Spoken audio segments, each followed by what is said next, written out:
আপনাদের মধ্যে দিক নির্দেশনামূলক বক্তব্য দিবেন বাংলা জাতীয় দলের স্থায়ী কমিটির মেম্বার, সাবেক বাণিজ্য মন্ত্রী এবং 10 আসনের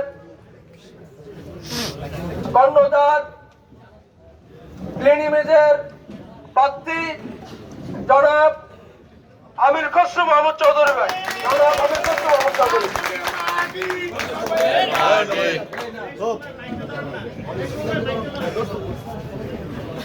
লোকাল রাজনীতি ছেড়ে গিয়ে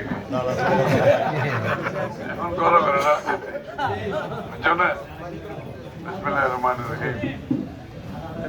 আমার খুব প্রিয় ওয়ার্ড কিন্তু পাঁচতলী ওয়ার্ড।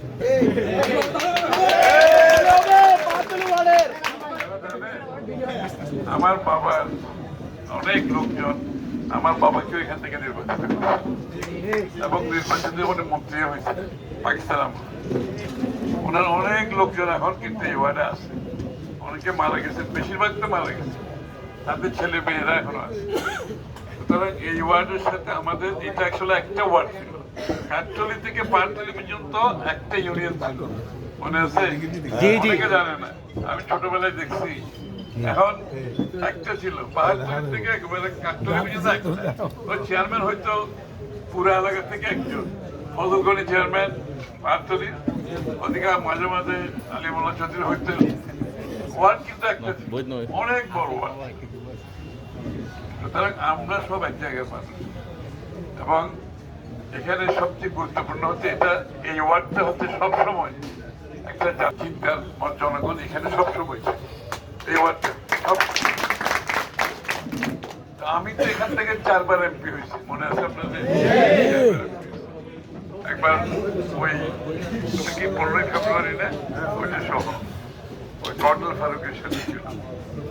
এবং পাহাড়তলি ওয়ার্ড নিয়ে আমার মাথা কামাইতে হয়। পাহাড়তলি ওয়ার্ডে খুব বেশি এই মাঝখানে চাঁদাবাজি এগুলো ছিল, অনেকগুলো ওয়ার্ডে আমাদের এগুলো মাথা ব্যথা ছিল, কিন্তু এই ওয়ার্ডে এগুলো ছিল না।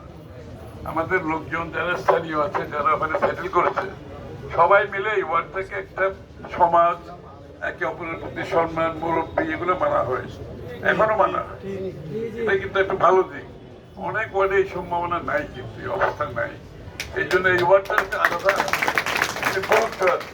আমাদের মুরব্বীয়ানা আছে, লোকাল মানুষজন আছে, যারা সেটেল করছে, তারাও ওই এই স্থানীয় মানুষের সাথে তাদের সম্পর্ক, ঘনিষ্ঠ সম্পর্ক ডেভেলপ করছে, স্থানীয় মতো হয়ে গেছে।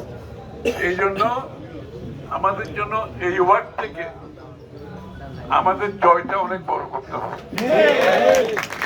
জয় তো ইনশাল্লাহ হবে, জয়, কিন্তু জয়টাকে বড় করার অর্থ হলো আমাদেরকে এই ওয়ার্ডের একটা সম্মানের জায়গায় নিয়ে যাবো।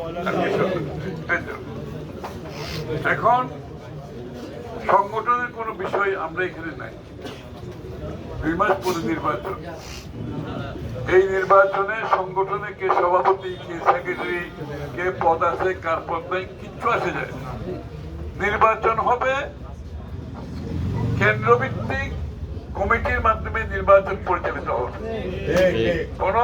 কোন কমিটি, সাংগঠনিক কমিটির মাধ্যমে আসলে নির্বাচন পরিচালিত হয় না। এটা আমরা তো 5-6টা আমি করছি, আমার বাবা নির্বাচন করছি, মেয়র নির্বাচন করছি, আমি নিজে 8-10টা নির্বাচন করছি বিভিন্ন ভাবে। এই নির্বাচনটা কিন্তু